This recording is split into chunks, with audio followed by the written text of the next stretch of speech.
Good morning day student, welcome to the way of solution number one study channel of West Bengal. তো আমি তোমাদের ডানমন sir, তোমরা এখন পাচ্ছ জিকে ডোজ ক্লাস নাম্বার 53, 53তম ক্লাসে সকলকে স্বাগত জানাই। এবং এখানে আমরা নেক্সট জিকে জিএস প্র্যাকটিস করাচ্ছি। প্রত্যেকে যারা কানেক্ট হয়েছো দেখে রাখো আমাদের ক্লাস রুটিন কি আছে। সকাল 8:30 থেকে তোমরা পাচ্ছ নেক্সট জিকে প্র্যাকটিস সেট আমার দ্য ওয়ে অফ সলিউশন, এবং প্রত্যেক ক্লাসের নোটিফিকেশন বা লিঙ্ক তোমরা আমাদের the way of solution official Telegram গ্রুপে পাচ্ছ, এবং পেড কোর্স তোমরা আমাদের TWS একাডেমি অ্যাপে পাবে। এবং রিসেন্ট গতকাল আমাদের একটা ব্যাচ লঞ্চ হয়েছে, প্রত্যেকে তোমরা জানো, প্র্যাকটিস ব্যাচ। প্র্যাকটিস ব্যাচ কোন কোন পরীক্ষার্থীদের জন্য? WBP, KP এবং PSC পরীক্ষার্থীদের জন্য উপযোগী ব্যাচ। আপকামিং যে সমস্ত পরীক্ষা তোমাদের রয়েছে, ক্লার্কশিপ, মিসলেনিয়াস, পাশাপাশি WBP, KPর যে পরীক্ষাগুলো আছে সেই রিলেটেড ব্যাচ 599 টাকাতে তোমরা পেয়ে যাবে, যেখানে 3 মাসে 200 বেশি সংখ্যায় ক্লাস তোমরা পাচ্ছ, এবং 6 মাস সেই ব্যাচ যে ক্লাসগুলো আছে সব ভ্যালিডিটি তোমরা পেয়ে যাবে। ঠিক আছে, তো সেই ব্যাচে তোমরা যুক্ত হতে পারো। আমাদের TWS একাডেমি অ্যাপে কিন্তু লাইভ ক্লাস সেখানে করানো হবে। তো চলো আজকের যে মূল আলোচনা আমরা করব, শুরু করছি। প্রত্যেকে যারা কানেক্ট আছো সকলে সেশনটি লাইক করো, শেয়ার করো এবং শেষ পর্যন্ত কানেক্ট থাকো। তো প্রথম প্রশ্ন, নিচের কোনটি অপ্রতিসম শব্দ? অ্যান্টিসিমেট্রিক ওয়ার্ড কি বলতে পারবে? অপ্রতিসম শব্দ, এই যে প্রশ্নটা কোন চ্যাপ্টারের প্রশ্ন বলতে পারবে? কোন চ্যাপ্টার পড়লে তুমি এই প্রশ্নটা করতে পারবে? সায়েন্স না আর্টস? প্রথম কথা, সায়েন্সের কোশ্চেন, সায়েন্সের ফিজিক্সের আলোক বিজ্ঞান বা আলো, লাইট চ্যাপ্টারের কোশ্চেন। তো এখানে আলোর মধ্যে আবার কোথায়? দর্পণে যখন যাব, দর্পণ বা সমতল দর্পণ বা আয়না যেটা বলি, সেখানে এই শব্দগুলোর প্রসঙ্গ আসবে। প্রতিসম এবং অপ্রতিসম শব্দ, সিমেট্রিক, অ্যান্টিসিমেট্রিক ওয়ার্ড। তো আমরা ইংরেজি বর্ণমালায় যে 26টি ওয়ার্ড রয়েছে ABCD করে জেড পর্যন্ত, সেখানে দেখব যে দর্পণে কিছু ছবি আছে, সেগুলো ধরো এটা কি হয়? এর প্রতিবিম্বটা কেমন হবে? একদম সেম টু সেম হবে, অর্থাৎ পার্শ্বীয় পরিবর্তন হয় না, সেগুলোকে বলা হয় প্রতিসম শব্দ। অর্থাৎ একই রকম থাকে, যেখানে এটা এর মতোই থাকবে। তুমি যদি বি লেখো এখানে, এই যদি বি লেখো, কি হয়? বিটা এরকম ঘুরে যাবে কিনা দর্পণে, তো এটাকে বলা হবে অপ্রতিসম শব্দ। তো এইখানে যে অক্ষরগুলো আছে, এমটা কিন্তু চেঞ্জ হবে না, দর্পণে এমটা এম এর মতোই দেখাবে। তো এটা দেখাবে কেমন? এমটা এম মতোই দেখাবে, ডব্লু মতো, এর মতো, কিন্তু এসটা কিন্তু উল্টে যাবে, এটা এরকম হয়ে যাবে। অর্থাৎ অপশন ডি হয়ে যাবে সঠিক। বোঝা গেল? তাহলে দুটো কথা এখানে মনে রাখতে হবে, একটা হচ্ছে প্রতিসম প্রতিসম শব্দ, অর্থাৎ এটা কি? দর্পণে, দর্পণে, দর্পণ মানে আয়নাতে, পার্শ্বীয় পার্শ্বীয় পরিবর্তন, পরিবর্তন তোমার হয় না, অ্যাকচুয়ালি হয় না, না বোঝা যায় না, সেটাকে বলা হবে প্রতিসম। আর যেটা পার্শ্বীয় পরিবর্তন হবে সেটাকে বলা হবে অপ্রতিসম। ভারতে প্রথম জাতীয় শিল্পনীতি ঘোষিত হয় কত সালে?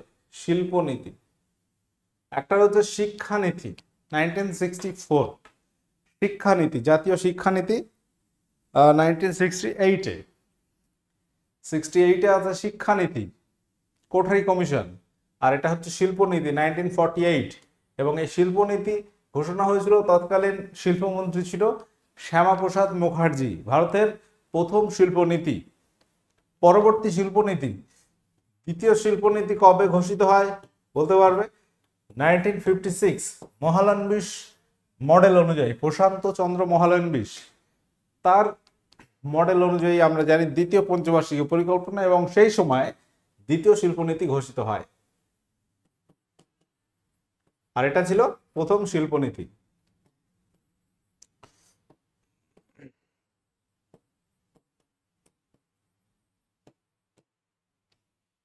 চলো পরবর্তী প্রশ্ন। বর্তমানে ভারতের অ্যাটর্নি জেনারেল পদে কে নিযুক্ত রয়েছেন? অ্যাটর্নি জেনারেল এই পদটা কি? এই পদটা হচ্ছে ভারতের সর্বোচ্চ আইনজ্ঞ বলা হয়, সর্বোচ্চ আইনজ্ঞ। এবং এই অ্যাটর্নি জেনারেল যে কোনো তোমার বৈঠকে অংশগ্রহণ করতে পারে, অর্থাৎ উচ্চকক্ষ নিম্নকক্ষের বৈঠকে তিনি সর্বোচ্চ আইনজ্ঞ। এবং তো এই অ্যাটর্নি জেনারেল পদে নিযুক্ত আছেন আর ভেঙ্কটরামনি। অপশন ডি যারা করবে অবশ্যই সঠিক উত্তর হয়ে যাবে, অপশন ডি এখানে সঠিক উত্তর আছে। কোন রাশিটি 3টি মৌলিক একক দ্বারা গঠিত?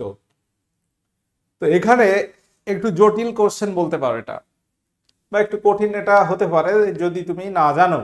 দেখো, মৌলিক একক আর লব্ধ একক বলে দুটো কথা আছে।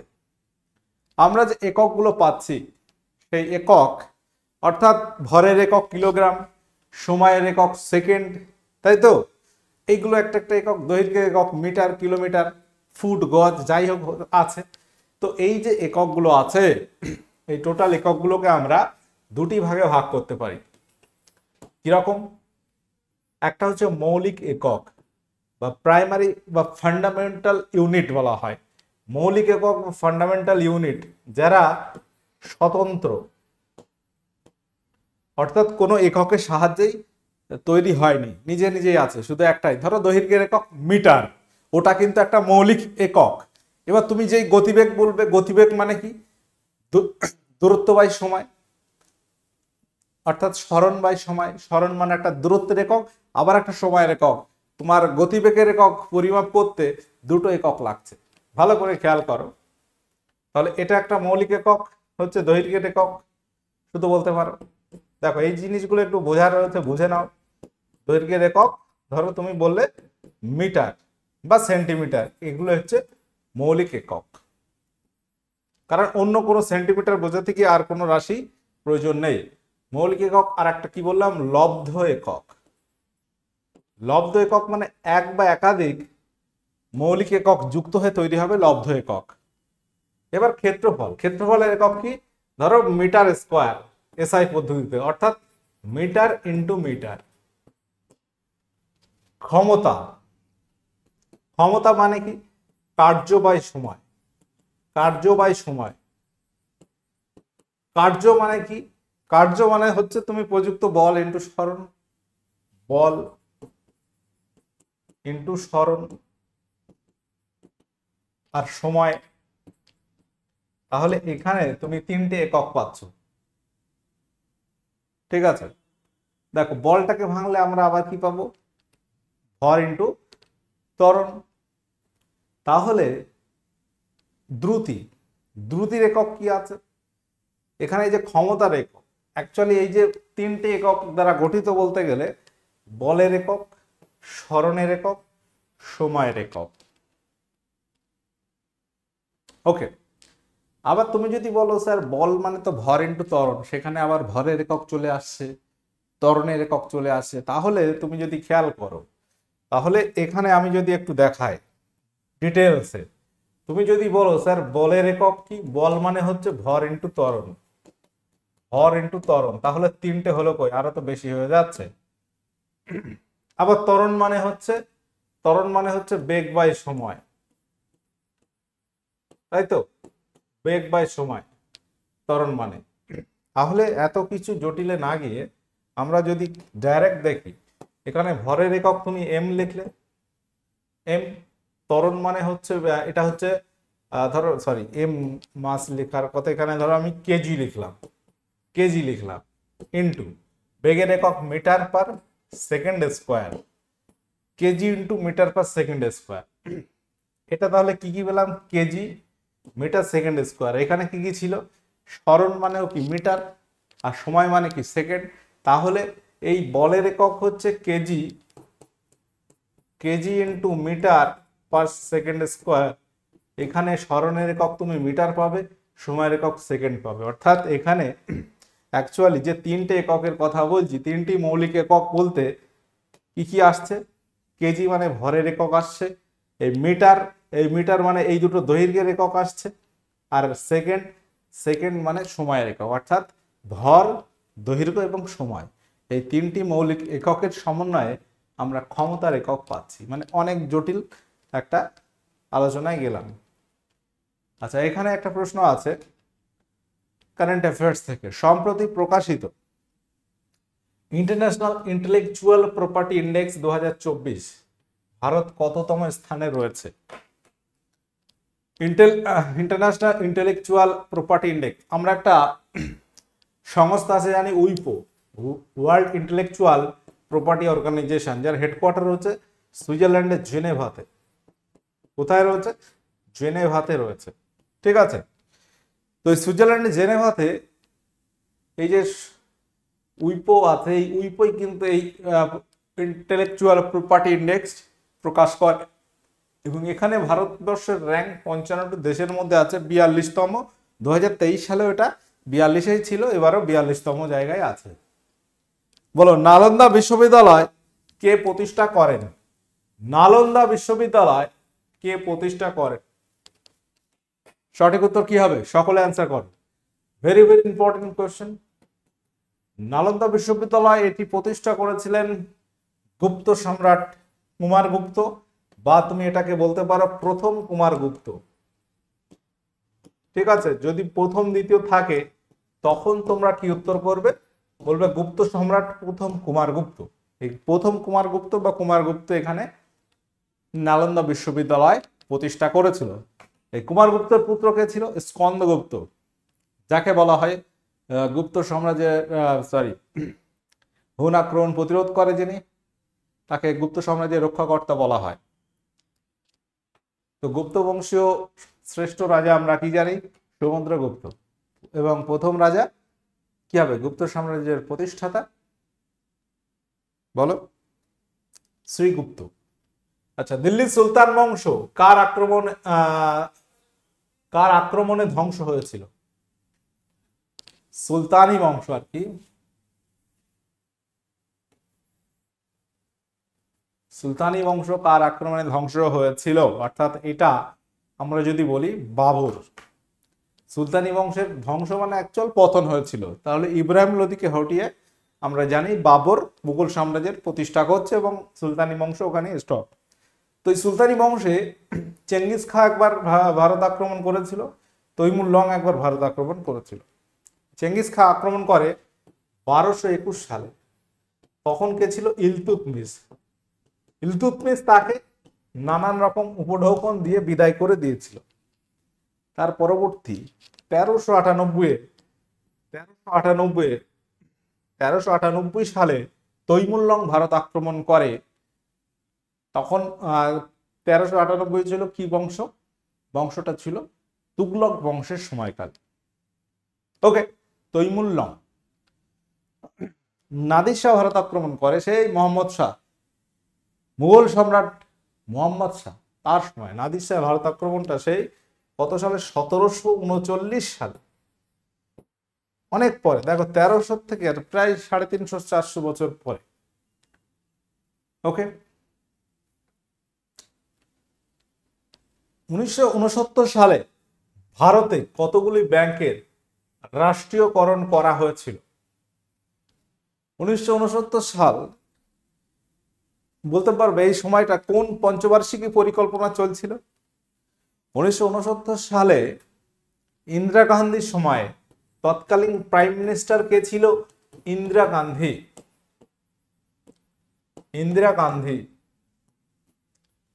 ওকে, ইন্দিরা গান্ধী তৎকালীন পিএম ছিল। 1 জুলাই 1996 14টি ব্যাংকের ন্যাশনালাইজেশন করা হয়। 1969 সালে 1 জুলাই 14টি ব্যাংকের জাতীয়করণ করা হয়েছিল, এবং সেটা ছিল সেই সময় 4th 5-year প্ল্যানের মধ্যে, চতুর্থ পঞ্চবার্ষিকী পরিকল্পনার মধ্যে পড়ছে।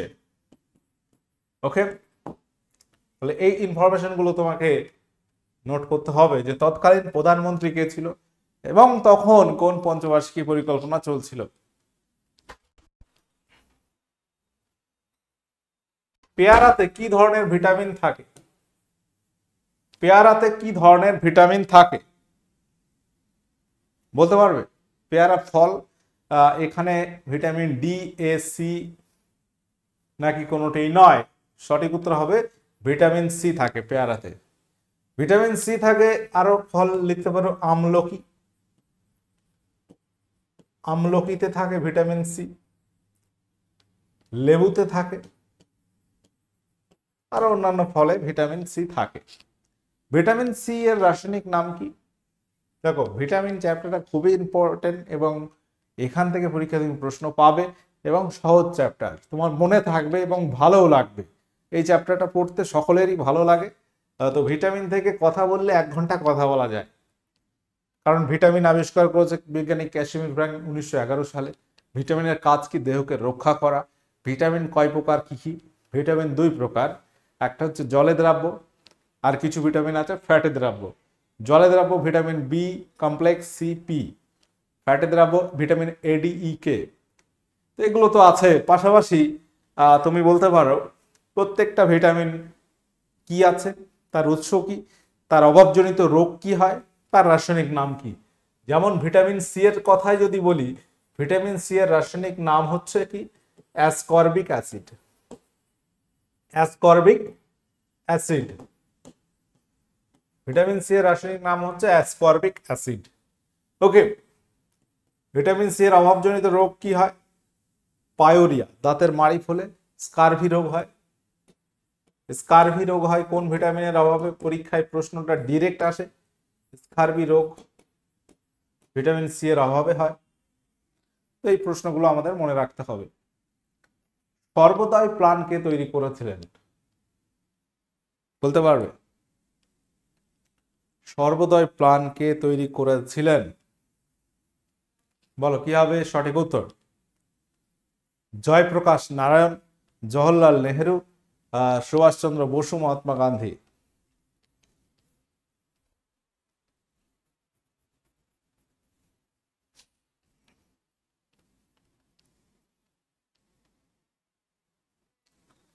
বলো কি হবে সঠিক উত্তর? এখানে হয়ে যাবে জয়প্রকাশ নারায়ণ।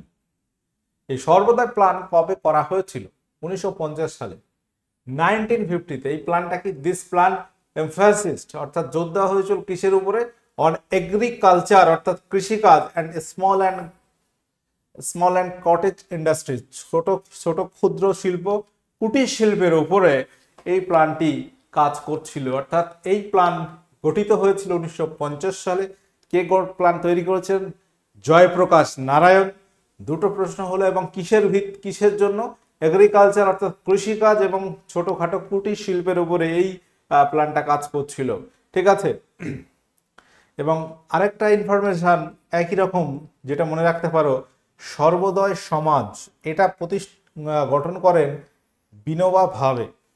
বিনোবা ভাবে, সেটা হচ্ছে সর্বোদয় সমাজ, আর এটা সর্বোদয় প্ল্যান। এখানে গুলিয়ে যায়, ওই জন্য আলাদা করে মেনশন করা আছে। বলো, লবণ সত্যাগ্রহ কোন সালে হয়? প্রশ্নটা সহজ আছে এবং পরীক্ষায় আসে, ইম্পর্টেন্ট কোশ্চেন। লবণ সত্যাগ্রহের সঙ্গে কোন আন্দোলন জড়িত? বলতে পারবে? লবণ সত্যাগ্রহ অর্থাৎ লবণ আইন ভঙ্গ করেছিল মহাত্মা গান্ধী, এবং সেই লবণ আইন ভঙ্গের মাধ্যমে আমরা জানি ভারতবর্ষে কি আন্দোলন শুরু হয়েছিল? আইন অমান্য আন্দোলন, সিভিল ডিসঅবিডিয়েন্স মুভমেন্ট, অর্থাৎ আইন অমান্য আন্দোলন। আইন ভাঙা তৈরি হয় এই আন্দোলনের মাধ্যমে আর কি। এটা কবে হয়েছিল? 1930 সালে। তোমরা বলতে পারবে সূচনা কবে হয়েছিল?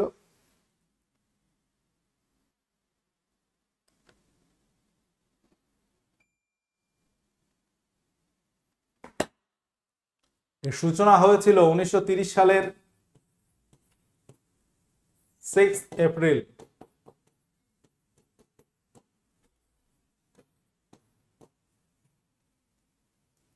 ভারতের অর্থনীতি কয় প্রকার?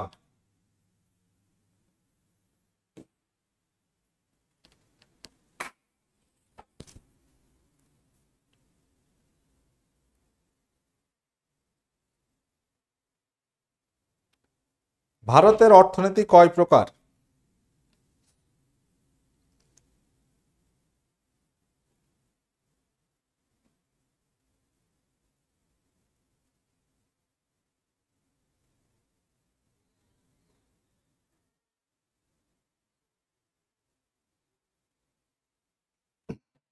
তো এটা সাধারণত আমরা 3 প্রকার বলতে পারি। তোমার হচ্ছে প্রাথমিক ক্ষেত্র, সেকেন্ডারি ক্ষেত্র অর্থাৎ গৌণ ক্ষেত্র এবং তৃতীয় ক্ষেত্র বা টার্সিয়ারি ক্ষেত্র। আচ্ছা বলো, ভিলাই যে রাজ্যে অবস্থিত সেটি হলো কি? ভিলাই কোন রাজ্যে অবস্থিত এবং ভিলাই এটি কি জন্য বিখ্যাত বলতে পারবে?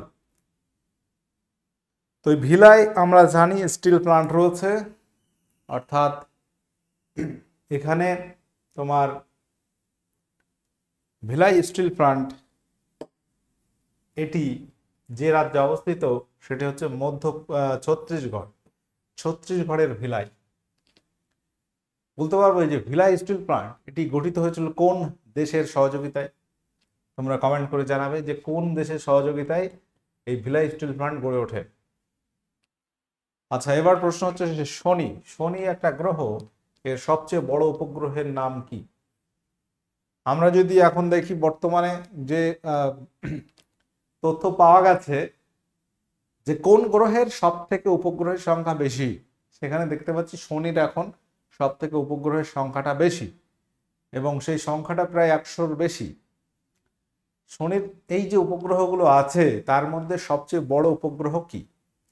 মনে রাখবে টাইটান শনির সব থেকে বড় উপগ্রহের নাম। ইউয়ান কোন দেশের মুদ্রা বলতে পারবে? ইউয়ান এটি কোন দেশের মুদ্রা প্রত্যেকে বলো।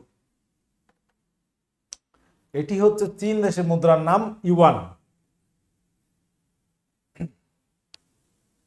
আচ্ছা, সাউথ অ্যান্ড নর্থ কোরিয়া অর্থাৎ উত্তর এবং দক্ষিণ কোরিয়ার মুদ্রার নাম হচ্ছে won. South Korean won, north Korean on.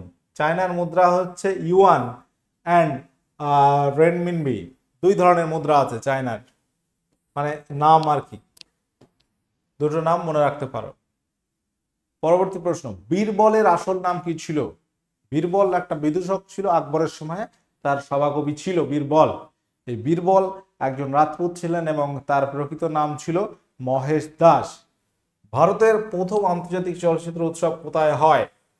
International film festival of India, IFFI। এটা বর্তমান হয় গোয়াতে। বর্তমান তুমি দেখবে যে Goa international film festival of India হয়, বর্তমানে হয় গোয়াতে হয়। গোয়া রাজ্যে কিন্তু হয়ে আসছে, কিন্তু প্রথম হয়েছিল বোম্বেতে অর্থাৎ মুম্বাই, বোম্বেতে হয়েছিল প্রথম IFFI। এটি হয়েছিল তোমার 1952 সালের 24শে জানুয়ারি টু 1 ফেব্রুয়ারি, যেটা হয় মুম্বাই, বোম্বেতে। তখন বোম্বে নাম ছিল বোম্বে, মহারাষ্ট্র গুজরাট। 1960 সালে বোম্বাই একটা রাজ্য ছিল, যেটা 1960 সালে ভেঙে যায়, গিয়ে মহারাষ্ট্র আর গুজরাট নাম হচ্ছে। তো বর্তমান হয় কোথায়? বর্তমান আমরা যদি দেখি 54তম সংস্করণ হয়েছে, বর্তমান হলো গোয়াতে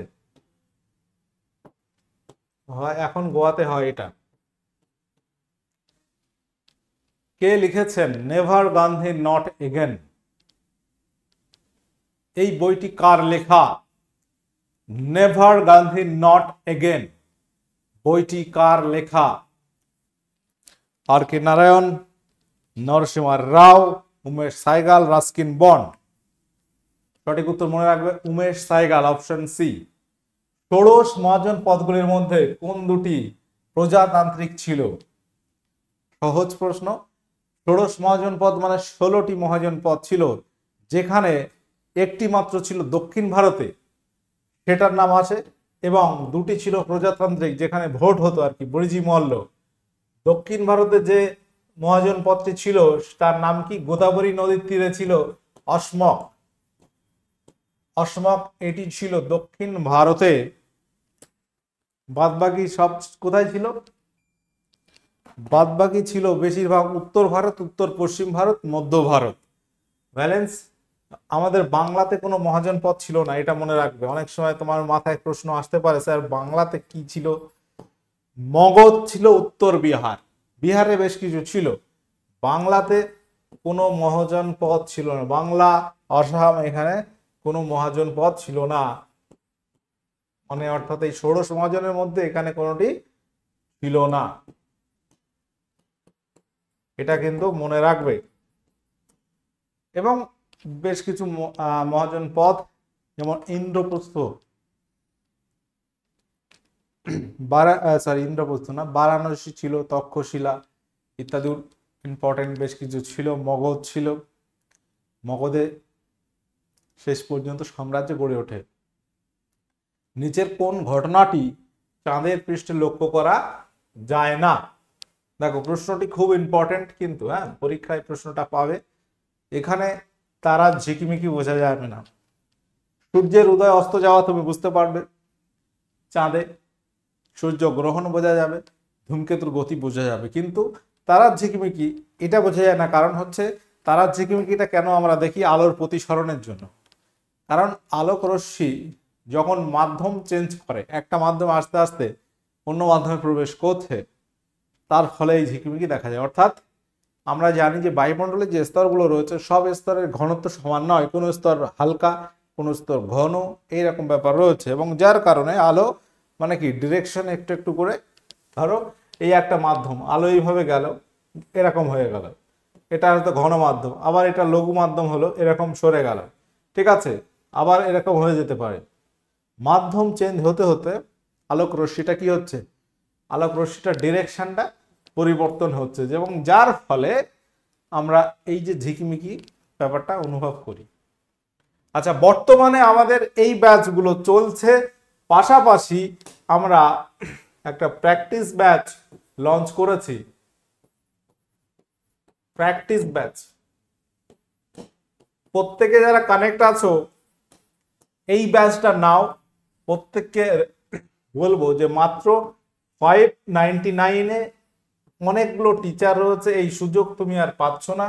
আগামী অনেক পরীক্ষা রয়েছে, টাকা পয়সার মায়া না করে ব্যাচটা নাও, ক্লাসগুলো করো, একটা ফুল প্র্যাকটিস হয়ে যাবে, তোমাদের স্বার্থেই করা।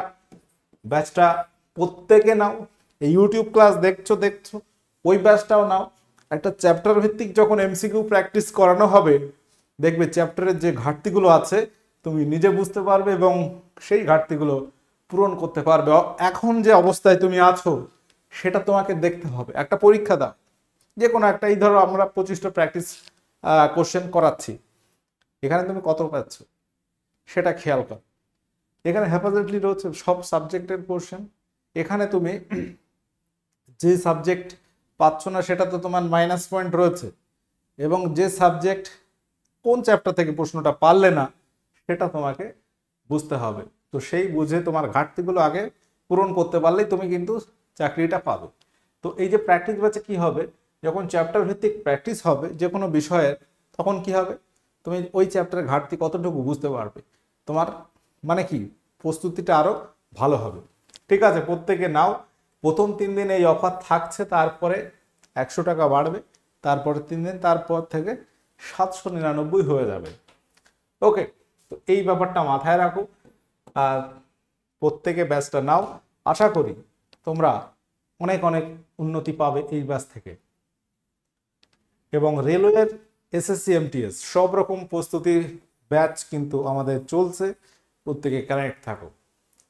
আচ্ছা, তো এবার একটা প্রশ্ন হচ্ছে যে ডক্টর এন ক্লাইসেলভি কোন ভারতীয় গবেষণা সংস্থার প্রথম মহিলা পরিচালক হয়েছেন?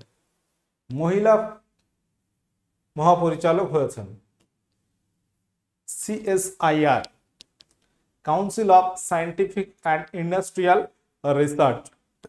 CSIR এর ফার্স্ট মহিলা পরিচালক হচ্ছে ডক্টর এন ক্লাইসেলভি। তরুক্ষীর থেকে রবার প্রস্তুতিতে কি ব্যবহৃত হয়? এই প্রশ্নটা কিন্তু ইম্পর্টেন্ট আছে, মনে রাখবে। অ্যাসিটিক অ্যাসিড এটি ব্যবহৃত হয়। অ্যাসিটিক অ্যাসিডের সংকেত হচ্ছে CH3COOH। এটি একটি জৈব অ্যাসিড এবং মৃদু অ্যাসিড। মৃদু অ্যাসিডের মধ্যে এটাকে ফেলা হয়, তীব্রতা কম। সংবিধানের কত নম্বর ধারা অনুসারে প্রত্যেক রাজ্যে একজন রাজ্যপাল থাকবে? উত্তর হবে 153। ভারতের বৃহত্তম মহানগর কোনটি বলতে পারবে? বৃহত্তম মহানগর কোনটি? সঠিক উত্তর হচ্ছে মুম্বাই। ভারতে 5টি মহানগর রয়েছে, তার মধ্যে দিল্লি, মুম্বাই, কলকাতা, চেন্নাই, বেঙ্গালুরু, এই 5টি। তার মধ্যে বৃহত্তম হচ্ছে মুম্বাই। এটা আগের দিনের হোমওয়ার্ক ছিল যে স্বর্ণালী বিপ্লব অর্থাৎ গোল্ডেন রেভলিউশনের জনকে, উত্তর হবে নির্পাক তুতেজ, অপশন ডি। এটা তোমাদের হোমওয়ার্ক থাকলো। এবং আজকে যে 26 কোশ্চেন করানো হলো, তোমার স্কোর কত হলো জানিয়ে দেবে। এবং আমাদের ক্লাসগুলো করতে থাকো। The way of solution TWS academy ইউটিউবে ফ্রি ক্লাস পেতে সাবস্ক্রাইব করে রাখো, নোটিফিকেশন অন করে রাখো এবং পেড কোর্স আমাদের অ্যাপে পাচ্ছ। ওকে, সকলে ভালো থাকো, সুস্থ থাকো। ওকে, টাটা।